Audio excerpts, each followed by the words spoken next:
Good afternoon, National Consul, Congresswoman, Assemblyman, honored veterans, guests, family. Thank you all for being here today. I thank you from the bottom of not only my heart, but I thank you from the heart of this wonderfully handsome man who's seated on this tank.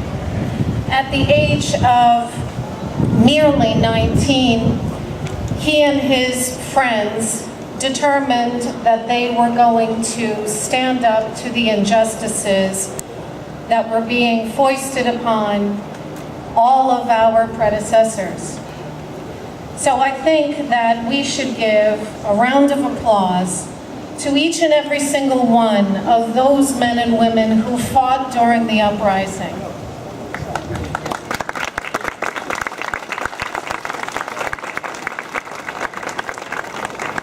Thanks to his courage, and actually the courage of my mom, and my uncle, and my aunt, I can say that I'm proud to be born in the United States, along with all these beautiful little girls and boys, along with my sister, and to have the freedom to be able to stand here before you to say, thank God for them.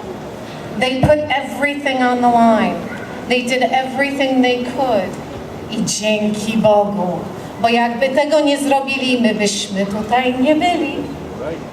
Więc teraz po polsku. Także mnie proszono, żeby przeczytać słowa artysty, wybitnego artysty, autor murału Rafała Pisarczyka. To jest dla mnie honor wielki, żeby przeczytać jego słowa. I tylko dodam to.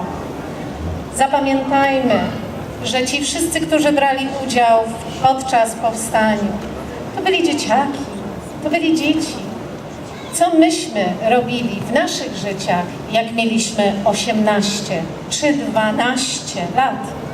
Zastanówmy się, czy byśmy mieli tyle honoru i tyle tupetu, żeby wejść do kanału, tak jak mój ojciec.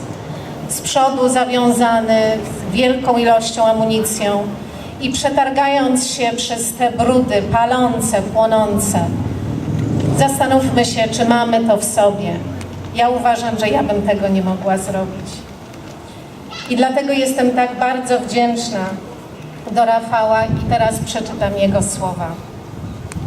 First of all, I would like to thank everyone who put any effort and helped recreate this memorial mural dedicated to the Warsaw Uprising of 1944.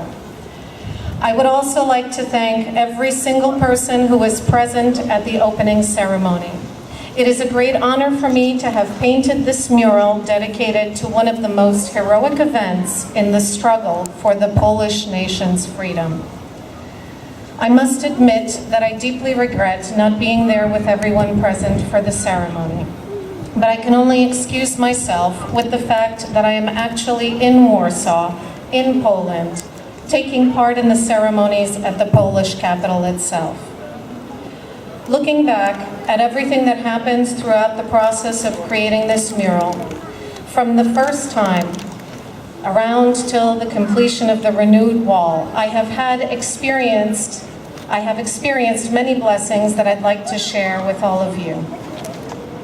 One of those blessings that stays in my memory are all the people who would come around to show appreciation for this mural, coming around to this very neighborhood. Some people would simply come and say hi or thank you. Others would share personal stories of theirs or of their family members who lived through and sometimes died in the uprising. Some of the people became close friends of mine and remain so until the present day.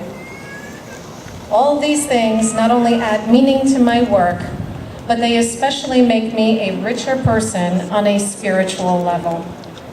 The memories will stay with me forever, and I will carry them in my heart till the day I die. This is why I want to say thank you to all those who shared their stories with me, because not only was I lucky enough to share with you through this mural my reflections of the uprising, but I'm also gaining back through all the blessings that you have showed towards me. So once again, thank you from the bottom of my heart. Another thing that had a huge effect on me in this process was, of course, the destruction of the mural in November of last year. When I first learned of it being ruined, many, many negative thoughts and emotions went through my mind and heart. I felt so much anger. I wondered what was the intention behind such an act of ignorance. What were the people responsible trying to achieve? Whatever the reason was, it made me angry. And the anger stayed with me for a while.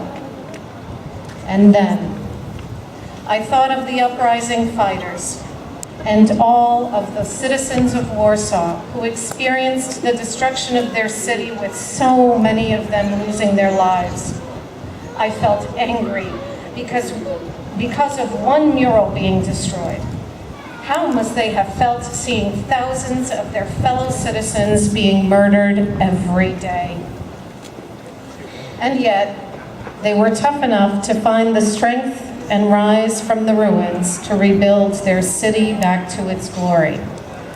I knew I had to do the same with the mural. Pardon me for my emotion, ladies and gentlemen. At this point, I'd like to mention Mr. Jerzy Ogunkosz.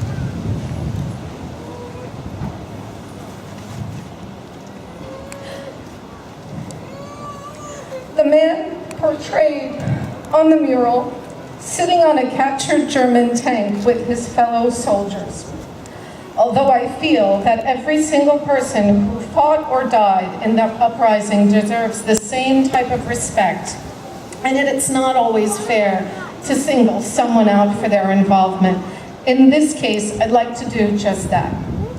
The reason for that is the fact that I had the honor of personally knowing Mr. Woś, and he has been a huge influence and inspiration for me. I first met Mr. Woś a few years ago when I was to paint a portrait of him. It was then that I learned of all the incredible events he experienced during the uprising, the countless heroic deeds he performed, the incredible instances that were almost impossible to survive, and yet he would come out unharmed. Yay, Dad. And lastly, the spirituality he had and his miraculous belief, which he believed protected him with the aid from some higher power. These were all things that were telling me that Mr. Woś was not just an average person.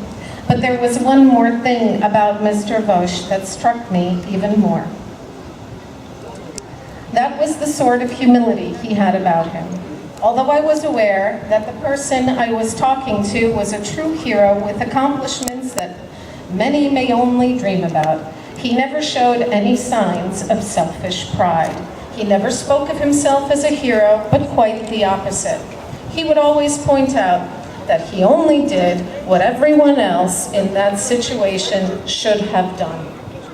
Mr. Woś was an extraordinary man whose life could serve as an example to all those who wish to live in a better and full of justice type of world.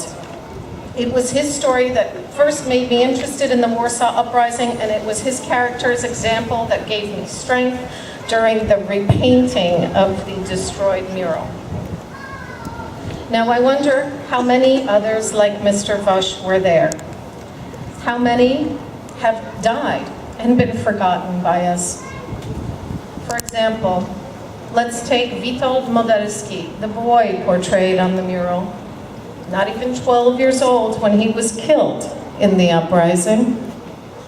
All those heroes decided to give up all their personal wishes and risk everything in order to stand up against injustice. They decided to fight for a chance to live as free men, not only for themselves, but for the generations to come years after. So to sum it all up, I think the most important thing I've learned through this experience is that sometimes we have to forget about our personal interests, our personal feelings. Sometimes we need to get over ourselves in order to do something that is much more important. That is partially why I wanted to be in Warsaw, Poland, to pay respect to the city that gave everything for a better future for all of us. This memorial should not be a means for self-promotion. It should not be about cameras and flashes. It should not be about showing everyone that it was me, Rafał Pisarczyk, who created it. It should be a means that will not allow us to forget those who gave all for our freedom. My only wish is that this mural will keep the memory and the virtues of the heroes alive for years to come, so that no one will ever have to endure that tragedy again. Once again, thank you for all being present.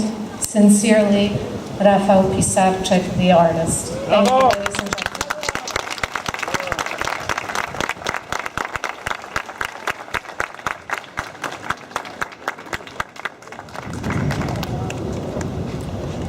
Ladies and gentlemen, I would like to introduce our last speaker, the wife of Mr. Woś, Ms. Aleksandra Woś. Zapraszamy panią.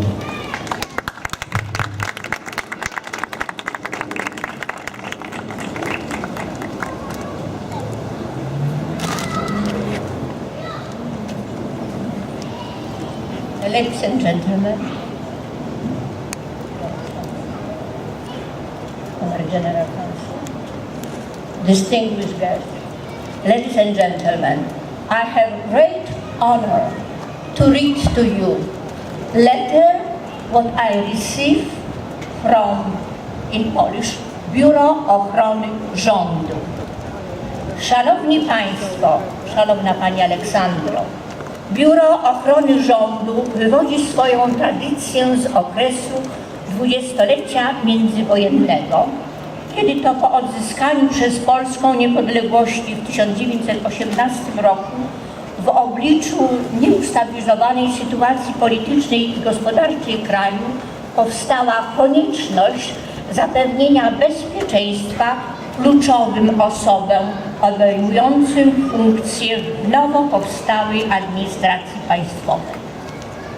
Zamach na pierwszego prezydenta Rzeczpospolitej Polskiej, Gabriela Landowicza, przeprowadzony dnia 16 grudnia 1922 roku, stał się głównym powodem powołania 12 czerwca 1924 roku przez ministra spraw wewnętrznych Zygmunta Hubnera Brygady Ochronnej.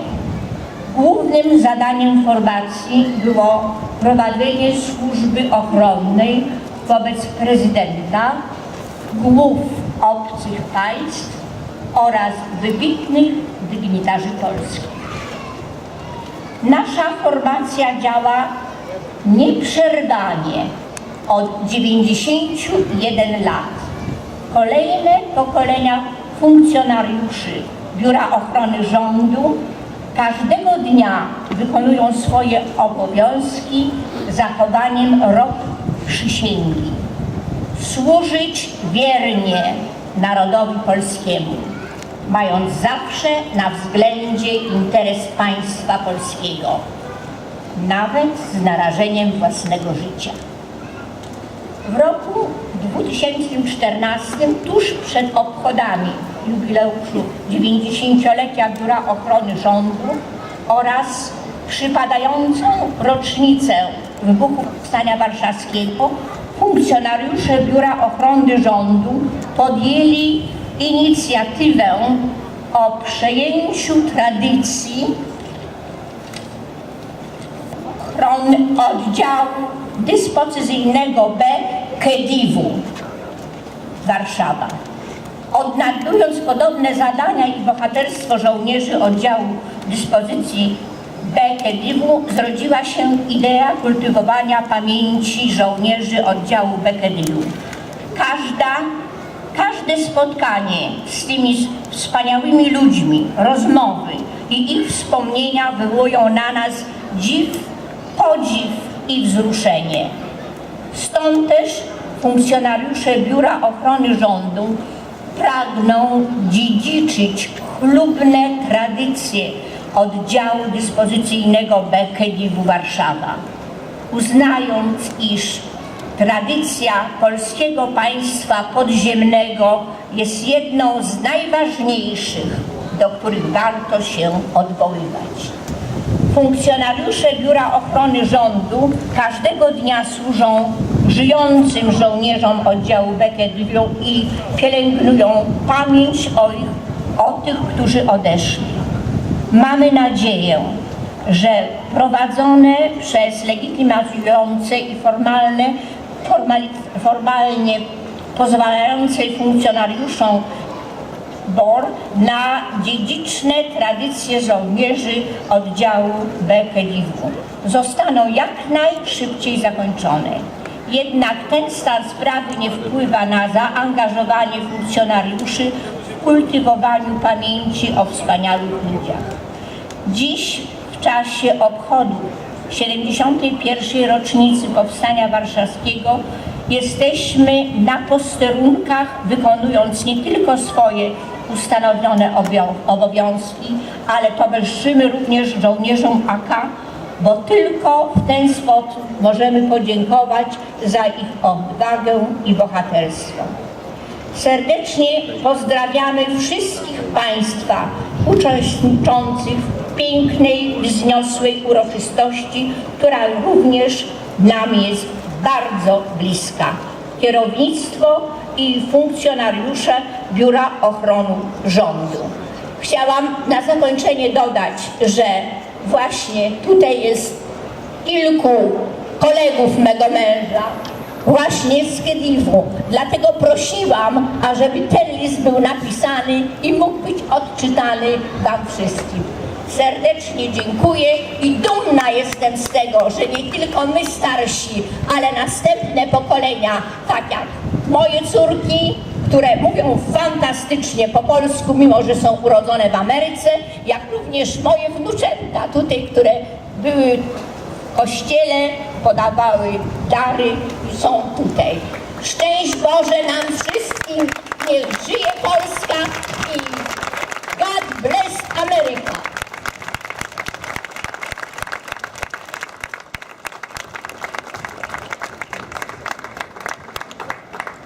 God bless America. In a second, I'm going to invite Tomaszek Bednarek to speak and talk about some packages and